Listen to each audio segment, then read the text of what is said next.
بڑا ایک turning point ہے پاکستان کی تاریخ کا. عجیب غریب 54 میں عجیب سانحات پاکستان کے ساتھ اس زمانے میں حکمران. 3 شیطان تھے جو بڑی سازش کرتے تھے. غلام محمد گورنر جنرل، اور دوسرے ایوب خان، اور تیسرے سکندر مرزا. پہلے تو میں یہ آپ کو بتانا چاہوں گا کہ دیکھیے، جب لیاقت علی خان کا انتقال ہوا، یعنی کہ دونوں جو قومی بڑے رہنما تھے وہ اٹھے، تو اس وقت گورنر جنرل خواجہ ناظم الدین تھے. غلام محمد نے بہت ہوشیاری سے خواجہ ناظم الدین کو یہ باور کرایا، جو ایک سادہ اور شریف آدمی تھے، کہ آئندہ تو پارلیمنٹری سسٹم آ رہا ہے، اس میں تو وزیر اعظم ہی سب کچھ ہوتا ہے، آپ وزیر اعظم بن جائیے.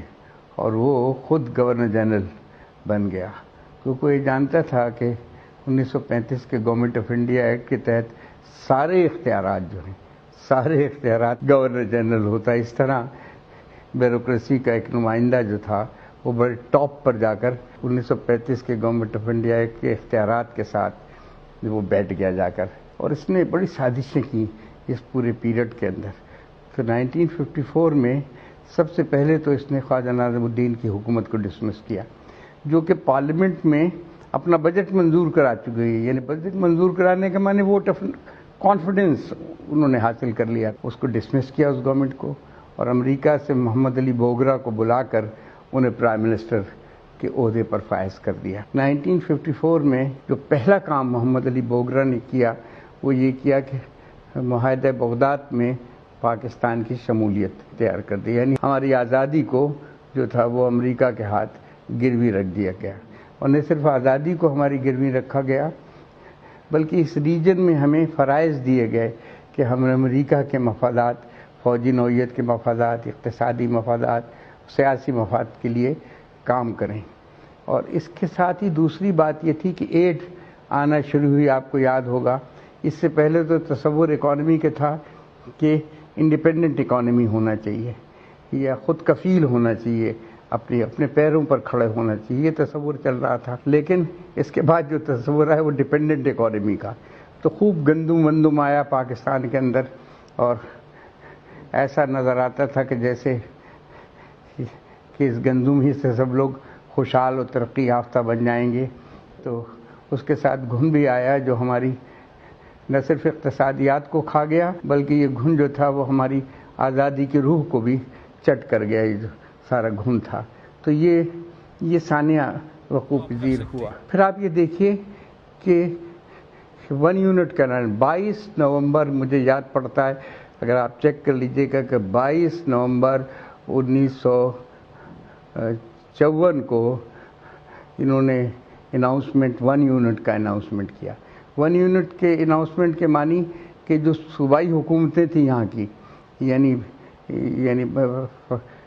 پنجاب کی حکومت اور سرحد کی حکومت، اور یہاں تھی میرا خیال ہے عبدالستار پیرزادہ کی حکومت، شاید 110 کے ایوان میں 74 ووٹ سے وہ پہلے ہی ریجیکٹ کر چکے تھے 1 یونٹ کو. سب جگہ کہ ہم یہ 1 یونٹ کو نہیں مانیں گے، تو ان پر جبراً 1 یونٹ کو مسلط کر دیا گیا. یہ ایک ہولناک اور خوفناک بات پاکستان کی تاریخ کی ہوئی.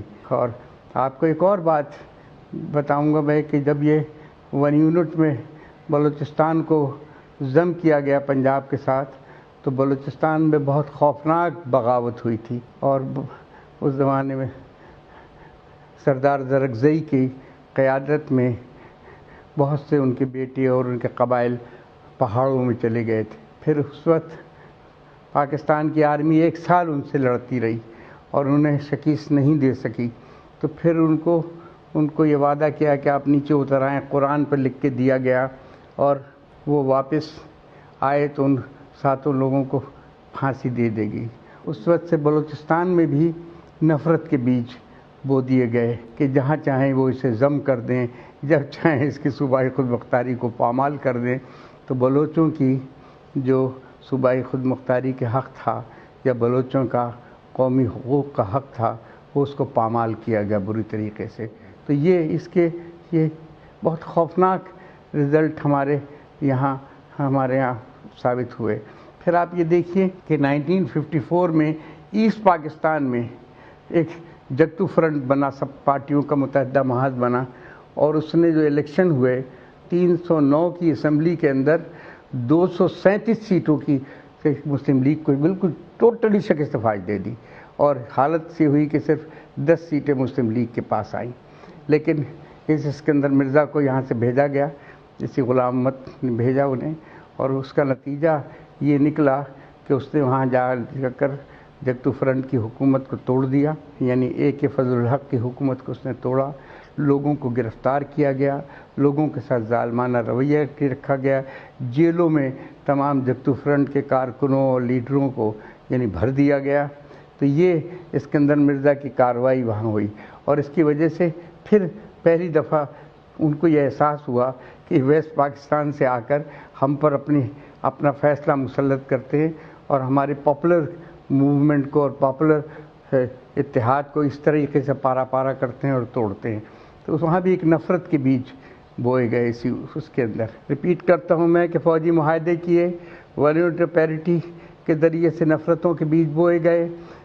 اس کے ذریعے سے ایک اور کام بھی کیا گیا کہ یہاں پر یعنی جو فوجی معاہدہ کرنے سے قبل جس چیز کا انہوں نے اہتمام کیا کہ انہیں خطرہ تھا کہ اس بات کو طالب علم جو ہیں برداشت نہیں کریں گے، اور طالب علم جو ہیں مزاحمت کریں گے اس بات کی، DSF اس کی مزاحمت کرے گی، تو انہوں نے پہلا کام یہ کیا کہ DSF کو بین کر دیا، کمیونسٹ پارٹی پر پابندی لگا دی، اور آپ پورے ملک کے اندر انہوں نے نوجوانوں کو بڑے وسیع پیمانے پر گرفتاریاں شروع کی اور فوجی معاہدہ اختیار کیا۔ اس کے خلاف لوگوں میں ریئیکشنز ہوئے، تو انہوں نے بڑے وسیع پیمانے پر گرفتاریاں کی۔